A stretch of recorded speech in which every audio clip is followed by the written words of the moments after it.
میں چھٹی والے دن اوور بزی ہوتا ہوں. ایک تو میں پوری اور زیادہ بزی ہوتے ہیں روٹین سے ہٹ کر. ہاں جی.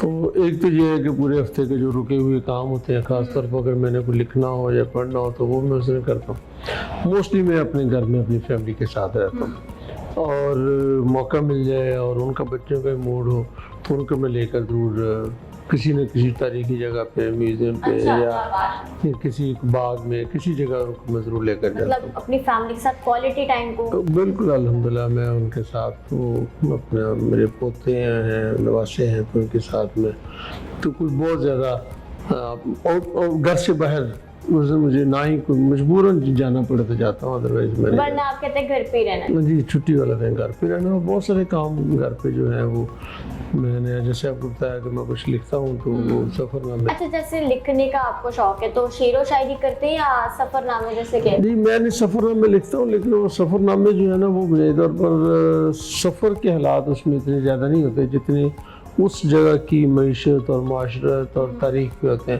اور وہ تاریخ بھی صرف بادشاہوں کی یا بڑے مقامات کی نہیں ہوتی, اس میں چھوٹی چھوٹی چیزوں کی, وہاں کا کلچر کیا تھا, وہاں پہ لوگ رہتے کیسے تھے, کھیتی باڑی کیسے کرتے تھے, یہاں جو پہلے لوگ رہ کر گئے ہیں وہ کون کیسے. مطلب آپ ایک جگہ جہاں وزٹ کرتے ہیں اس کے سفر نامے میں سارا کچھ بتاتے کہ پہلے کیا تھا اور اب کیا ہے, اور ان میں کیا کیا ایسی اچھی باتیں ہیں جو ہم اپنے ہمیں اڈاپٹ کرنی چاہیے. تو وہ یہ چیزوں کو میں زیادہ ایکسپلور کرتا ہوں. باقی میں نے کیا کھایا کیا نہیں پیا وہ کوئی اتنا زیادہ میٹر میرے لیے, میں سمجھتا ہوں کہ لوگوں کے لیے وہ اتنا میٹر نہیں کرتا. تو ابھی تک کتنے سفر نامے لکھ چکے ہیں آپ؟ ابھی تک میں نے بھارت کے 4 سفر لکھے ہیں, 4 سفر کی 4 کتابیں وہ لکھی ہیں. اس کے بعد میں نے ابھی جو ایک میرا سفر نامہ تھا وہ پرائمریلی اس کے اوپر تھا کہ جو میں نے اپنے ناردرن ایریا یعنی گلگت بلتستان کہتے ہیں وہاں کا تھا, اور کچھ جو ممالک تھے جس میں جرمنی تھا, اٹلی تھا, نیپال تھا, برما تھا, قطر تھا, اس پہ لکھا. 2 جو ابھی چھپ رہے ہیں تو اس میں بلوچستان کا ہے اور سندھ کا ہے, اور اس کے بعد جو نیکسٹ 3 تیار ہو رہے ہیں اس میں افغانستان کی 5 سفر ہیں میرے, اور کے پی کے پنجاب یہ ہے. تو اس کے بعد اور جو یورپ کے امریکہ کے سفر کیے ہیں. تو یہ جو آپ ٹریول کرتے ہیں, جو اتنا کر چکے ہیں آپ ماشاء اللہ ٹریول, تو یہ اپنے سکون کے لیے کرتے ہیں, کام کے سلسلے میں جانا ہوتا ہے؟ یہ اصل میں تو شکر کھروں کو شکر مل جاتی ہے تو والی بات ہی ہے. تو شوق تو ہوتا ہے, لیکن کیونکہ بزنس بھی کچھ ایسا تھا, کچھ اس وجہ سے جانا پڑ گیا, کچھ پڑھنے کے لیے باہر گیا تو اس وجہ سے جانا پڑ گیا, تو وہ خدمت کے کاموں کے لیے باہر گیا تو اس کے لیے مطلب موقع مل گیا. تو کچھ شوق تھا, پھر شوق کے لیے یہ چیزیں بھی مجھے سپورٹ ملی. ویسے صرف صحت کے لیے اگر یہ نہ ہوتی تو پھر شاید مشکل ہوتا ہے. اچھا تو جاتے ہیں فیملی کے ساتھ ہیں یا خود ہی؟ دونوں جی, فیملی کے ساتھ بھی گیا ہوں اور بچوں کے ساتھ بھی گیا ہوں جب چھوٹے تھے, ابھی وائف کے ساتھ بھی گیا ہوں, نواسے دوتے کے ساتھ بھی گیا ہوں, پوتے کے ساتھ بھی گیا ہوں, کیا بات ہے, اور اکیلا بھی. تو اپنی کتابوں کے علاوہ اور کون سی کتاب آپ کو پسند کی آپ کی؟ کسی ایک کتاب کا نام لینا تو خیر مناسب نہیں ہے, کیونکہ اگر آپ سیرت کی کتابیں دیکھیں تو کچھ اور چیزیں ہیں, تفہیم علاوہ تفسیر دیکھیں گے تو پھر اور ہیں. تو کسی ایک کوئی ایسا ادیب میں نہیں کہہ سکتا کہ یہ مجھے وہی بہت پسند ہے. تو بہت ساری چیزیں بہت سارے لوگوں نے اچھی لکھی ہیں, تو جو بھی مطلب ابوالکلام آزاد کی کتابیں بہت اچھی ہیں, مولانا مودودی لہر احمد کی کتابیں بہت اچھی ہیں. اسی طرح سے مجھے ویسا بہت اچھا لکھتے ہیں, اسحاق صاحب بہت اچھا بولتے ہیں. تو یہ وہ لوگ ہیں جو مطلب سفر نامے ہیں, بہت زیادہ پرانے سفر نامے ہیں. مولوی محمد ان کا سفر نامہ بہت اچھا ہے, ابن جریر کیا تھا وہ بہت سفر نامے اچھے ہیں. آٹو بایوگرافی مجھے پسند آٹو بایوگرافی ہیں, تو وہ مطلب بل کلنٹن کی بیوی کی آٹو بایوگرافی تھی. ابھی اس کے بعد ہمارے 3-4 ریٹائر جنرل جو ہوئے ہیں انہوں نے آٹو بایوگرافی لکھی ہے, ایوب کی آٹو بایوگرافی تھی. تو آج کل میں ایک آٹو بایوگرافی پڑھ رہا ہوں, تو وہ اس کا نام عبدالغفور تھا, بعد میں نے دھرمپال رکھا, ہندو بن گیا, پھر وہ مسلمان ہو گئے.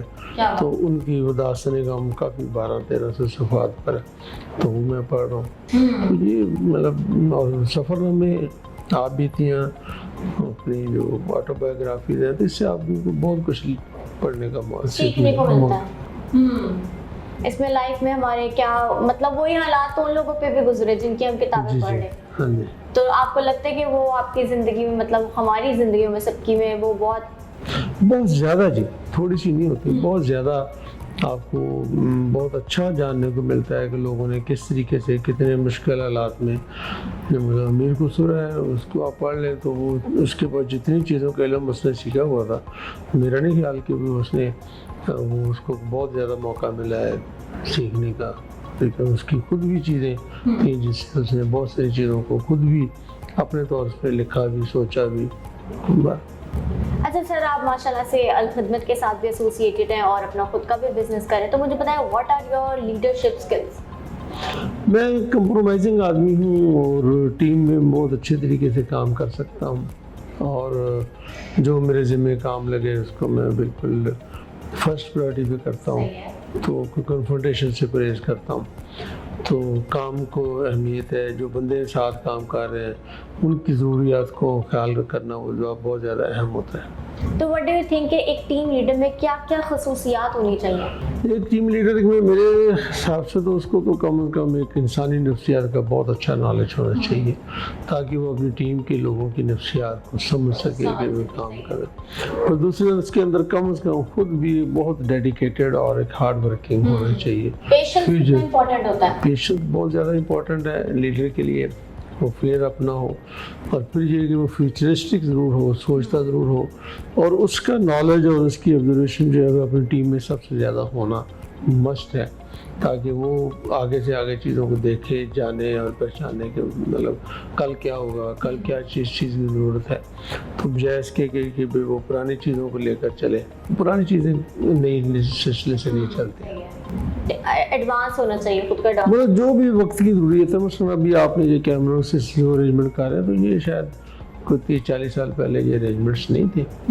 تو وہ ریڈیو پہ لوگ باتیں کر لیتے تھے دنیا پہ، لیکن ممکن ہے اگلے 10 سال کے بعد آپ کو کچھ یا کوئی سیٹلائٹ کھڑا ہو جو آپ کی گفتگو سن رہا ہو اور کر رہا ہو، گاڈ نوز بیٹر۔ ہاں کچھ بھی ہو سکتا ہے، اب تو اے آئی بھی ہو گئی، اتنی ٹیکنالوجی ایڈوانس ہو گئی ہے۔ اچھا سر، کہتے ہیں کسی ادارے میں سے بھی کوئی جو امپلائی ہوتا ہے اس کو اگر فائر کر دیا جائے تو یہ ناکامی اس امپلائی کی نہیں ہوتی، اس کے مینیجر کی ہوتی ہے، جس کو اس سے کام لینے ہی نہیں آیا۔ Is it true? Extreme cases ہوتے ہیں تو جنرلی ہم کوئی اس کا یہ فارمولا نہیں بنا سکتے۔ ایکسٹریم کیسز میں بعض کا ہوتا ہے کہ بہت ہی مطلب یہ کہ اب کچھ لوگ جو جرم کرتے ہیں یہ نہیں کہہ سکتے کہ ان کو پتہ نہیں تھا کہ ہم جرم کر رہے ہیں، تو یہ لیکن وہ کرتے ہیں۔ اب یہ کہنا کہ جی کیونکہ سوسائٹی نے اس کو بتایا نہیں تھا کہ یہ جرم ہے تو اس نے جرم کر لیا، ایسا نہیں ہے۔ تو دونوں طرف سے ہو سکتا ہے، مینیجر سے بھی ہو سکتا ہے، اس آدمی سے بھی ہو سکتا ہے، لیکن میں یہ سمجھتا ہوں کہ ایکسٹریم کیسز ہوتے ہیں، لیکن اگر اس کی فریکوینسی زیادہ ہو جائے، زیادہ لوگ چھوڑ کر جا رہے ہوں، تو پھر تو مینیجر کو سوچنا ہوگا کہ اتنی زیادہ تعداد میں یہ لوگ کیوں جا رہے ہیں۔ ابھی تک لائف کا سب سے مشکل فیصلہ کیا تھا جو آپ نے کیا؟ میرا نہیں خیال کوئی کتنا ایسی کوئی چیزیں کوئی بہت زیادہ ہارڈ شپ والا فیصلہ، بس یہی روٹین کی زندگی تھی کہ پڑھے لکھے، نوکری کر لی، نوکری کرتے کرتے کاروبار کا خیال ہوا تو کاروبار شروع کر لیا، ایک دفعہ نہیں ٹھیک ہوا بند کر لیا، پھر کر لیا، پھر کر لیا، کو 3 دفعہ شروع کیا، 3 دفعہ بند کیا، پھر اللہ تعالیٰ نے برکت کی۔ تو میرا اپنا خیال ہے کوئی ایسا نہیں فیصلہ کہ یہ بہت ہی میں نے کوئی ہر چیزیں کم و بیش ایک جیسے۔ تو جب بھی فیصلہ آپ نے کیا لائف میں ینگ ایج میں بھی، ٹھیک ہے، تو کبھی کسی کو انوالو کیا یا خود ہی بس جو سوچا؟ نہیں، میں مشورہ تو کرنا پسند بھی کرتا ہوں اور کیا کس سے کرتے ہیں، فیملی میں یا دوستوں سے؟ جو متعلقہ لوگ ہوں، تو اگر میری فیملی سے وہ متعلقہ نہیں ہے تو میں پھر ان سے مشورہ کرنے کا کیا فائدہ ہوگا۔ تو اگر فیکٹری کا کوئی ایشو ہے تو فیکٹری کے لوگوں سے مشورہ، گھر کا مسئلہ ہے تو گھر کے لوگوں سے مسئلہ ہے۔ اسٹارٹ اپس کے لیے کیا میسج کرنا چاہیں گے، کیا ان کو ایڈوائز کرنا چاہیں گے؟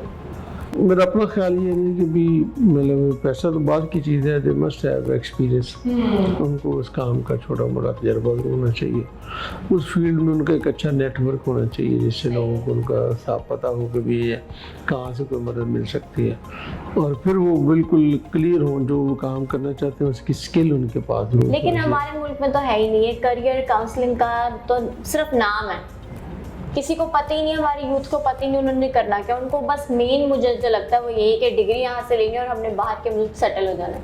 جی یہ آپ کی بات درست میجورٹی ہے، ایسے کر بھی چکی ہے. آپ کی بات درست ہے اور ایسا ہو بھی رہا ہے جو کہ اچھی بات نہیں ہے. یہاں پہ لوگوں کو رہنا چاہیے اور یہاں پہ اچھی اپرچونیٹیز ہیں. ظاہر ہے اگر ہم اپنا اچھے لوگوں کو یا جو ڈلیور کر سکتے ہیں ان کو باہر بھیج دیں گے تو یہاں کون رہے گا. تو نوجوانوں کو جانا چاہیے، پڑھنا چاہیے، ایکسپیرینس کرنا چاہیے، ایکسپلور کرنی چاہیے دنیا، لیکن اینڈ آف دا ڈے انہیں تو واپس آنا چاہیے. ہر روز کام پہ جاتے ہیں، ہر روز کیا موٹیویشن ہوتی ہے آپ کو؟ کبھی دل نہیں کرتا کہ نہیں آج بس رہنے دیتا ہوں، آج آرام کرتا ہوں؟ لیکن آپ نے سر پہ کوئی ٹوکرا وزن کا اٹھایا ہوا ہے، فیکٹری ہے، 400 بندہ یہاں پہ کام کرتا ہے، یہاں پہ بے شمار لوگوں سے کمٹمنٹ ہے، خدمت کی کمٹمنٹ ہے، کام کی کمٹمنٹ ہے. تو ظاہر ہے آپ کو وہ کمٹمنٹ پورا کرنے کے لیے گھر سے تو نکلنا پڑتا ہے. تو گھر میں بیٹھ کر پھر کیا کریں گے آپ؟ 2 دن بیٹھ جائیں گے، 4 دن بیٹھ جائیں گے تو پھر آپ کے گھر کی ضروریات ہیں وہ کیسے پوری ہوں گی؟ پھر آپ کا جو اپنا پیشن ہے، جو سوچا ہوا ہے کہ میرے لائف ٹارگیٹ جو ہیں وہ کیسے پورے ہوں؟ گھر بیٹھ کر تو نہیں ہو سکتے. تو اس لیے وہ یہ سوچنے کے لیے کہ مجھے کچھ کرنا ہے اب گھر سے نکلنا پڑتا ہے. اپنے کریئر میں آپ نے ابھی تک جتنا بھی آپ کا لائف کریئر ایکسپیرینس ہے اس میں اپنے شعبے میں ابھی تک کیا کیا چینجنگز دیکھی آپ نے؟ میرا خیال یہی ایک بہت اچھا ہے کہ الحمدللہ میں ایک اپنی ہائیسٹ لیول کی ایجوکیشن حاصل کر لی. دوسرا جہاں بھی میں نے کام کیا ہے اس کی الحمدللہ ایک اچھی پرفارمنس رہی ہے. یہ بھی ہم نے کام کر رہے ہیں تو اللہ کا بے حد شکر ہے کہ یہ بھی ایک الحمدللہ اللہ کا شکر ہے، اس کی نعمت اور اس کی رحمت ہے، نعمت ہے، اس کا احسان ہے. تو اپنے کریئر میں سب سے اہم سبق ابھی تک کیا سیکھا آپ نے؟ میدان سے نہیں بھاگنا چاہیے، میدان سے نہیں بھاگنا، بس گیو اپ نہیں کرنا چاہیے.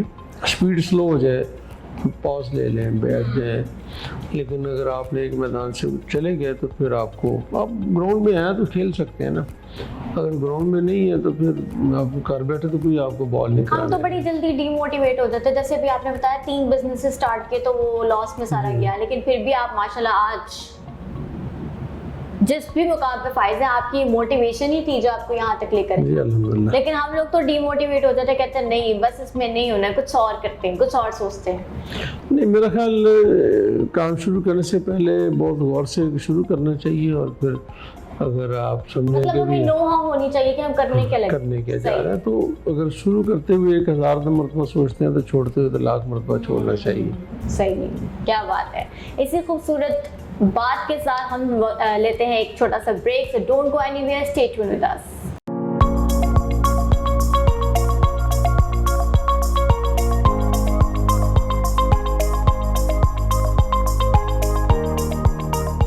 Welcome back viewers. تو آج کے ہمارے مہمان ہیں ڈاکٹر مشتاق مانگڑ صاحب. سے مجھے یہ بتائیے پروفیشنل لائف اور پرسنل لائف میں آپس میں ایک توازن کیسے برقرار رکھتے ہیں آپ؟ میرے طور پر یہ میرا مسئلہ نہیں ہے، یہ پوری دنیا کا ہی ایک مسئلہ ہے. ایسے ہی ہے بالکل. اور شاید ہی ہم میں سے کوئی ایسا شخص ہو جو اس توازن کو برقرار رکھ سکے. تو کمپرومائزز ہیں، کچھ فیملی کو کرنے پڑتے ہیں، کچھ آدمی کو اپنے کام سے کرنے پڑتے ہیں. تو فیملی کو بھی سوچنا چاہیے کہ بھی مطلب باہر ضرورت ہے تو وہ ہے. تو اس میں صرف ایک ایلیمنٹ ایسا ہے جس پہ اگر توجہ دی جائے یا اس کا خیال رکھا جائے تو مسئلہ نہیں بنتا. وہ یہ کہ فیملی کو یہ پتہ ہو کہ یہ آدمی جنرلی باہر گیا ہے اور صحیح وقت پر ہے اور کام کر رہا ہے. مطلب بھروسہ ہو فیملی کو، بھروسہ بھی ہو لیکن وہ بھی ٹھیک کام پہ گیا ہو نا. اور وہ رات کو کام سے لیٹ بھی آئے گا تو اس کو کوئی نہیں کہے گا کہ آپ لیٹ کیوں ہیں. اچھا سر، چونکہ ہمارے معاشرے میں یہ جو طلاق کی شرح بڑی تیزی سے بڑھ رہی ہے، تو اس حوالے سے پوچھوں گی آپ کو کیا لگتا ہے کامیاب شادی کا کیا راز ہوتا ہے؟ میرا اپنا خیال یہ جو مطلب ہمارے ہاں طلاق کی شرح بڑھ رہی ہے، اس کے جو اسٹیٹسٹکس آئے ہیں اس میں تو بہت زیادہ پرسنٹیج لو میرجز کی ہے. تو اور اس عمر میں وہ بہت زیادہ ایک ہی مطلب لو ہی ان کے اوپر ایک سوار ہوتا ہے، جس کی وجہ سے وہ یہ نہیں دیکھتے کہ بھی کل کو عملی زندگی میں کیا ہمارا میچ ہو سکے گا. عملی زندگی کے اپنے تقاضے ہیں اور اس میں دونوں کا ایک جیسا ہونا، ایک جیسی فیملی بیک گراؤنڈ کا ہونا.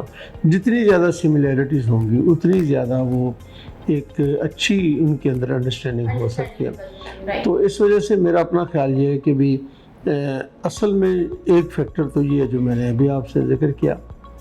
دوسرا فیکٹر یہ ہے کہ میں نہیں ایسے کسی خاندان کو جانتا، اور میں یقین کرتا ہوں کہ ہمارے ویورز بھی نہیں جانتے، جہاں پہ کبھی بھی میاں بیوی کے درمیان میں جو میرے والد والدہ، میرے دادا دادی، نانا نانی جو بڑے تھے، جو ہمارے لیے کا سب قابل عزت ہیں، تو ان کے درمیان میں کبھی بھی مس انڈرسٹینڈنگ نہ ہوئی ہو یا کوئی کنفرنٹیشن نہ ہوئی، لیکن وہ کمپرومائزز تھے. اچھا کبھی اس نے کہہ لیا، کبھی اس نے کہہ لیا، اس کی سن لی، اپنی سن لی.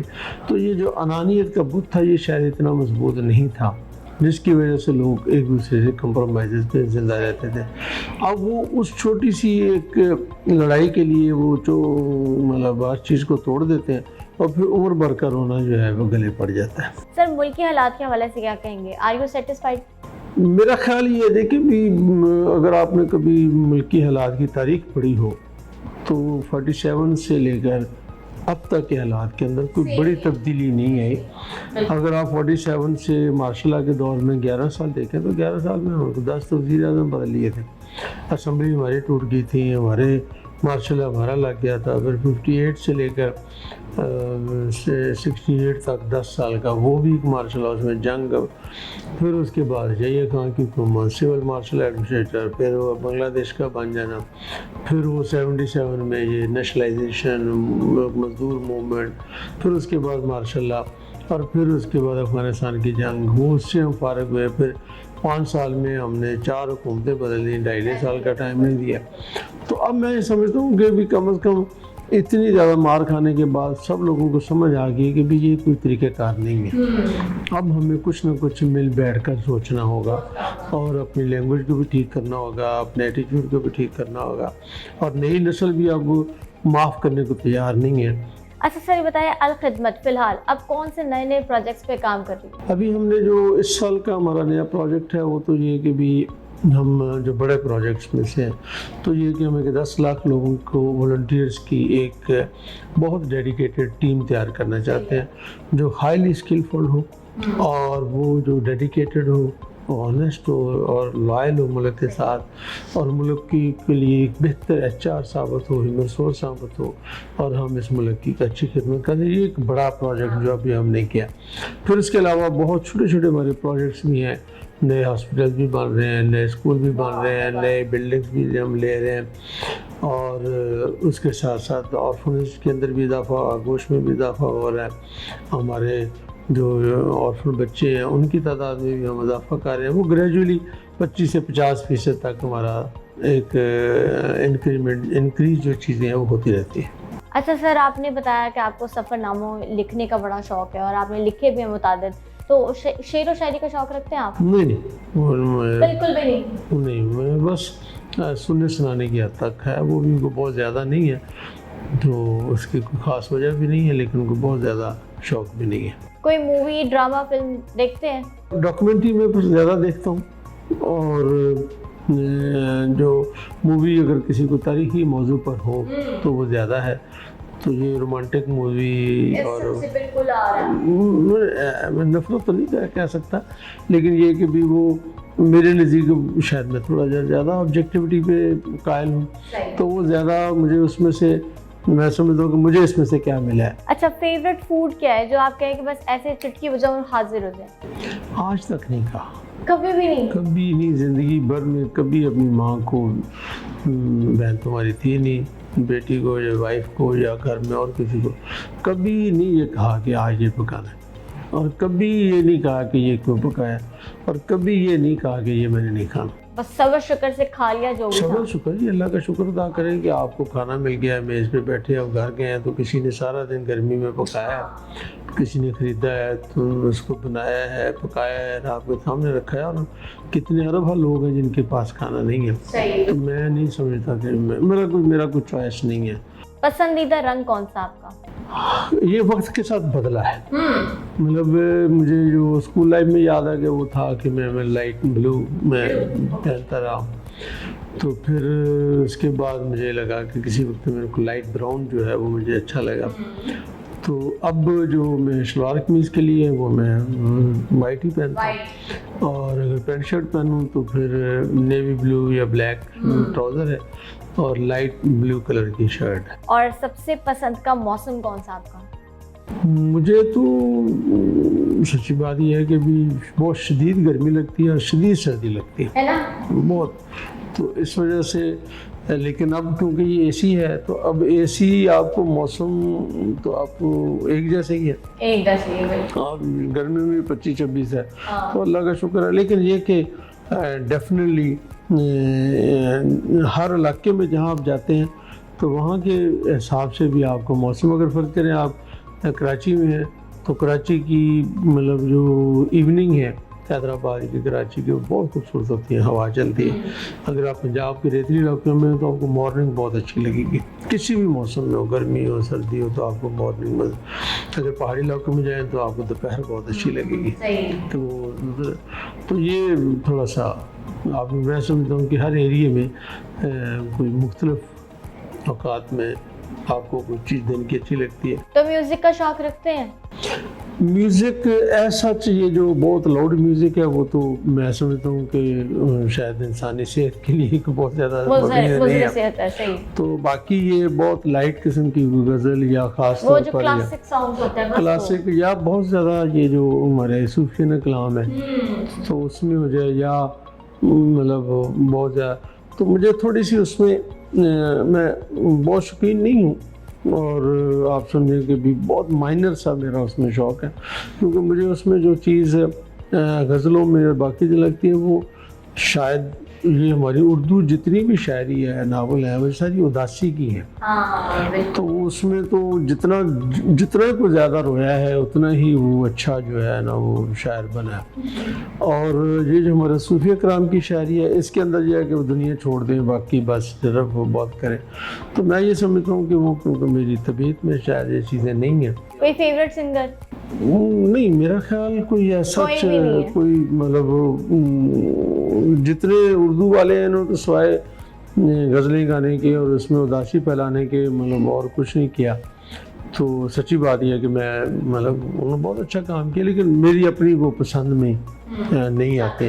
ہاں البتہ پنجابی جو شاعری ہے صوفیہ کرام کی اس میں جو دو طرح کے صوفیز ہیں، ایک تو بالکل وہ ہیں کہ جی بس مطلب آپ اللہ اللہ کریں اور کچھ آپ کو نہیں کرنا، کچھ یہ ہے کہ جنہوں نے کسی کہانی کے ذریعے کوئی عقل شعور کی، جیسے ہیر رانجھا ہے، مرزا صاحب ہے، تو وہ چیزیں انہوں نے پھیلانے شروع کی ہیں، تو وہ میاں محمود بخش ہے بہت اچھے مطلب نصیحت والے شعر شاعری کرتے ہیں، تو ان سے کبھی موقع ملتا ہے دیکھ لیتے ہیں، لیکن سچی بات یہ ہے کہ ان چیزوں کے لیے بہت زیادہ ٹائم ہی نہیں ہوتا، یہ فکرہ کہنا شاید میرے لیے ممکن نہیں ہے، کیونکہ جس چیز کو آدمی اصل میں چیز پریفرنس ہوتی ہے، تو وہ ٹائم تو آپ جا رہے ہیں، اب میں فرض کرو بھی گاڑی میں جاؤں گا تو میں سوچوں گا کہ بھی میں یوٹیوب پر کوئی کسی کا لیکچر لگا لوں تو جاتے جاتے میں۔ اچھا سر، کوئی کمی جو آپ محسوس کرتے ہو؟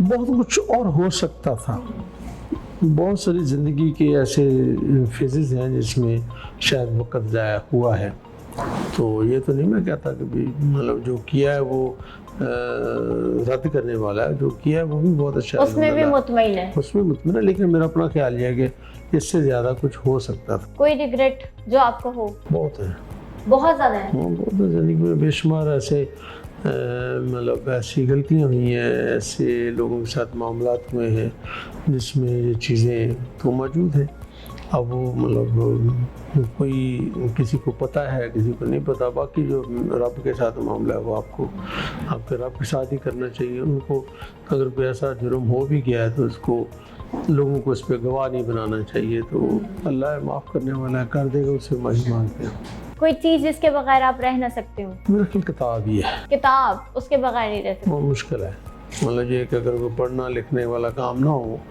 اور خدمت، دو باتوں کے ساتھ، تو یہ کوئی کتاب ہو کوئی خدمت کا کام ہو تو یہ اس سے بڑھ کر نہیں کوئی شرط حیات۔ اچھا سر، ایک سوال جو میں ہر کسی سے کرتی ہوں آپ سے بھی کروں گی، آپ کے نزدیک زندگی کیا ہے؟ زندگی کی مطلب اگر آپ اس کو دینی نقطہ نظر سے بات کرتے ہیں نا، جو مجھے دین سے مجھے سمجھ آئی، یہ تو آزمائش ہے، تو وہ تو خود جس نے زندگی عطا کی ہے اور زندگی کے ساتھ جس نے چیزیں عطا کی ہیں تو اس نے تو خود کہا کہ میں تمہیں دے کر بھی آزما رہا ہوں، دے کر بھی آزما رہا ہوں، تو یہ تو مطلب اگر تین الفاظ میں کہوں تو پھر یہ ایمان کے بعد یہ شکر ہے، صبر ہے اور خدمت ہے. یہ 3 الفاظ میں ایمان کے بعد جو بھی آپ کا جیسا بھی ایمان ہو. Alright, thank you very much sir آپ کے قیمتی وقت کے لیے. Alright viewers, so this is all for today. I'll catch you all with a new mehman and a new episode. Till then I'm signing off. Allah Hafiz.